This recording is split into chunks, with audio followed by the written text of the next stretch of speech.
नमस्कार जय जगन्नाथ मु स्मृति आपण मानक स्वागत करुच्ची आम चैनल आज वीडियो रे आमे राधाष्टमी व्रत पूजा विधि उपरे आलोचना करिबा।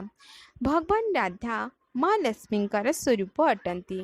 राधाराणी भाद्रव मास शुक्ल पक्ष अष्टमी तिथि जन्म ग्रहण करथिले। कृष्णंकर जन्म कृष्ण पक्ष अष्टमी तिथि पालन हुए जहाकू आमे जन्माष्टमी कही थाउ। तार ठीक 15 दिन पर शुक्ल पक्ष अष्टमी तिथि राधाष्टमी पालन हुए। एही दिन जदि आम विधिपूर्वक राधाराणी को पूजा करवा राधाराणी कृपा दृष्टि सहित आमको माँ लक्ष्मी कृपा दृष्टि मिली थाए कारण राधाराणी होउछंती माँ लक्ष्मी स्वरूप राधाकृष्णंकर शक्ति स्वरूप अटंती। तेणु विधिपूर्वक आम जन्माष्टमी व्रत पालन कले राधाराणी सहित आमको कृष्णंकर कृपा मध्य मिली थाए। जो माने जन्माष्टमी व्रत पालन करुछंती से माने निश्चित भाव में राधाष्टमी व्रत पालन करबा उचित। राधाष्टमी पूजा दिन 12टा समय होता है किंतु जन्माष्टमी पूजा रात्र 12टा समय होता है। राधाष्टमी रे राधांकर पूजा एकाके करा जाए नाही। राधाकृष्णंकर जुगल मूर्ति को आमे पूजा अर्चना करिथाउ किंतु जन्माष्टमी रे केतेक स्थान रे राधाकृष्णंकर जुगल मूर्ति की पूजा करा जाए, केतेक स्थान रे कृष्णंकर खाली मूर्ति की पूजा करा जाए किंबा केतेक स्थान रे लड्डू गोपाल बा बाल गोपाल मूर्ति को मध्य पूजा करा जाए। मथुरा वृंदावन ने जन्माष्टमी सहित राधाष्टमी पूजा को भी धूमधाम रे पालन करा जाए। एबे आसंतु जानिबा पौराणिक कथा राधाराणी जन्म उपरे।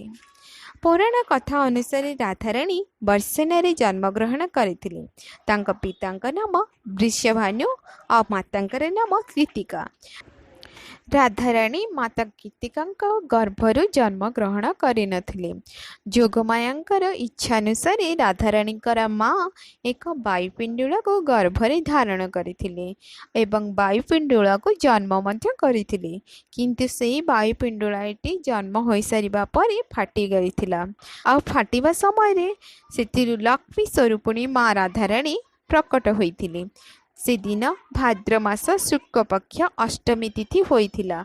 अनुराधा नक्षत्र थिला एवं सोमवार थिला।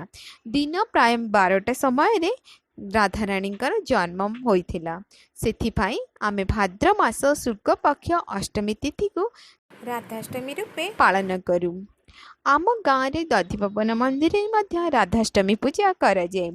मु आपण मानक राधाष्टमी पूजा किपरि पालन करा जाउछि नेक्स्ट वीडियो रे अपलोड करिकि देखाइबी। मंदिर रे जन्माष्टमी वीडियोटी मध्य मु ऑलरेडी चैनल रे अपलोड करिछि। जदि आपण माने जन्माष्टमी पूजा देखि नांती मु डिस्क्रिप्शन बॉक्स रे लिंक दे देछि, आपण माने सेठिक जाइकि देखि परिबे। आशा करूछि आज ए वीडियोटी आपण मानकु भल लागिथिबो। जदि ए वीडियोटी भल लागिछि तेबे लाइक शेयर सब्सक्राइब करबा को भूलंतुनी। पुणी आपण मानक सहित देखा हो एक नवा वीडियो रे। से पर्यंत विदाय दियंतु। रहुछि धन्यवाद।